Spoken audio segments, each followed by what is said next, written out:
Voyez-vous, donc l'ange a Joseph. Joseph qui est l'image de l'État, c'est l'État qui doit prendre soin de cet événement, qui doit subventionner cet événement qui devrait être produit, qui devrait embraser la nation tout entière. Voyez-vous, donc Joseph est l'image de l'État congolais qui doit prendre soin, c'est-à-dire qui doit subventionner, qui doit mettre en disposition de cette église locale tous les moyens nécessaires pour la concrétisation de ce puissant mouvement de réveil spirituel. Là, c'est l'ange à Joseph. Et la troisième étape, c'est l'image de la connexion. Quand l'ange a expliqué à Joseph, et Joseph se réveilla, il a pris conscience. Et Joseph s'est joigni à sa fiancée. C'est ça la connexion. Lorsque l'État va être en connexion avec l'Église, c'est alors qu'il sera produit ce puissant mouvement de réveil spirituel. Car c'est la jonction de deux pôles, le négatif et le positif. La provision qui doit être associée à la vision. Voyez-vous, c'est il y a connexion à Batumi Balé. L'État et l'Église, l'image d'une personne. L'État qui est l'image typifiée par le président de la République, Félix Antoine Tshisekedi Tshilombo, qui doit être en connexion avec ce point de l'Éternel qui doit émerger d'une église locale de réveil spirituel. Joseph akutanana Pharaon, David akutanana Saoul. Voyez-vous, c'est ça la connexion. Et le quatrième étape, l'étoile apparut aux mages. L'étoile, vous allez voir les mages d'Orient, ils étaient en Orient et suivaient cette étoile qu'ils avaient vue apparaître, l'étoile du Messie, l'étoile messianique, et ils étaient en train de suivre l'orientation de cette étoile jusqu'à la crèche d'où est né le Messie. Les mages d'Orient, c'est l'image des puissants partenaires disséminés dans le monde entier, les puissants partenaires internationaux qui vont soutenir cet événement messianique ici au Congo. Et l'étoile, c'est l'image de l'exercice de ce ministère prophétique qui doit expliquer au travers des colloques, des séminaires, des conventions dans le monde entier pour rassembler tous ces puissants partenaires qui viendront soutenir l'avènement messianique ici au Congo. Et vous allez voir, ces mages d'Orient avaient apporté 3 types de présents, de cadeaux: l'or, l'encens et la myrrhe. Cela caractérise leur soutien à ce puissant mouvement de réveil spirituel de notre nation. L'or représente la royauté. Ces puissants partenaires internationaux vont soutenir la royauté du Seigneur Jésus-Christ dans notre nation comme Seigneur et Sauveur, comme le roi, le Seigneur et le Sauveur de la nation congolaise. Ce n'est pas un fait d'hasard que le 23 juin 2019, le président de la République avait dit prophétiquement Jésus-Christ le roi du Congo. Et cela doit être, il y aura maintenant des puissants partenaires qui viendront pour la consécration, l'institutionnalisation de cette royauté de notre Seigneur Jésus-Christ dans notre nation. Il y aura des puissants partenaires qui vont soutenir cet événement. Là, c'est l'or. Et l'encens représente le sacerdoce. L'encens qui est utilisé dans le service, ça représente le sacerdoce. Et ça représente la christianisation de notre nation. La RDC ne sera plus un État laïque à l'avenir, il deviendra un État chrétien. C'est ça le sacerdoce, servir. La nation servira l'Éternel. Ils allaient institutionnaliser comme une nation chrétienne, une nation au service du Christ.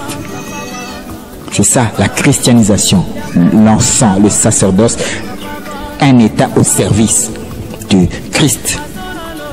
La christianisation, nous ne serons plus un État laïque, mais un État chrétien. C'est la destinée prophétique de cette nation. Depuis des illustres, à commencer même par le prophète, le roi Don Alphonse Ier, qui avait christianisé toute la nation, le royaume Congo. Dom Alphonse Ier. Donc c'était déjà historiquement la destinée de cette nation. Au Bas-Congo, c'est les gens qui connaissent le royaume Congo, le roi Dom Alphonse, il avait christianisé son roi. La christianisation, c'est ça, l'encens qui représente la christianisation de la nation congolaise. Nous devons sortir de l'état laïque pour devenir un état chrétien. Et la myrrhe était une plante qui était utilisée pour embaumer le corps, voyez-vous, et ça représentait l'immortalité. Donc, par rapport à notre nation, cette parole prophétique, la pensée de Dieu est que la myrrhe représente l'inamovibilité de la christianisation de la nation congolaise tout entière. Lorsque la nation deviendra une nation chrétienne, cela sera inamovible, c'est-à-dire inchangeable, et qu'on changera katé. Ça sera que le président va changer, va longwa, mais institutionnalisation et la christianisation à Christ, en boka et que inchangeable, quel que soit président à la tête de Mboka, mais la christianisation de notre nation sera inamovible. C'est ça la myrrhe, voyez-vous, c'est ça les caractéristiques du soutien de ces puissants partenaires au travers le monde entier qui viendront pour cet événement messianique, car Christ est universel. Le Congo et la nation est résolue pour cet événement messianique, mais les chrétiens sont dans le monde entier et ils viendront. C'est ça. Les mages d'Orient étaient en Orient, mais ils sont venus jusqu'en Israël, là, à Bethléem, là où était en train de naître, là où le Christ naquit. Les mages étaient loin, dans une terre lointaine en Orient, mais ils sont venus jusqu'en Israël. L'image de notre nation, la RDC, qui est la nation résolue pour l'événement de ce temps messianique, du temps de la fin, les chrétiens du monde entier seront d'un commun accord, comme un seul homme, pour venir soutenir leur roi, le Seigneur Jésus-Christ, le roi du Congo. Et les chrétiens du monde entier, ceux qui ont la pensée de Dieu, viendront soutenir, voir cet événement messianique ici au Congo. Et ça sera le grand boom congolais, et le Christ élèvera cette nation d'une manière miraculeuse. L'avènement messianique ici au Congo, ça va faire le développement extraordinaire en un clin d'œil de cette nation, la RDC. Aimez cette émission, sachez qu'à la caméra c'était Ephraim Lubanza, à la réalisation notre sœur Sarah Iyulu. Le rendez-vous est fixé pour la semaine prochaine.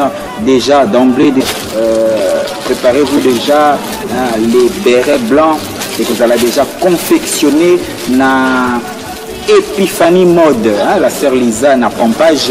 Nous allons confectionner 500 pièces de bérets blancs, car la grande révolution est en marche avec la grande partenaire Kalimbali Denise.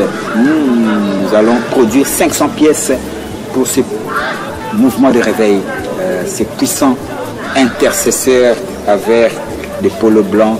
Donc Maxolé Bandi, la révolution spirituelle Maxolé Bandi. Je salue le conseiller juridique, le pasteur Mafasi. D'ici là, vous avez déjà une réunion très importante par rapport à finir les documents pour un grand rendez-vous. Nous avons une institution en Boka par rapport à cet événement. Rendez-vous fixé pour la semaine prochaine. Quant à moi, je vous dis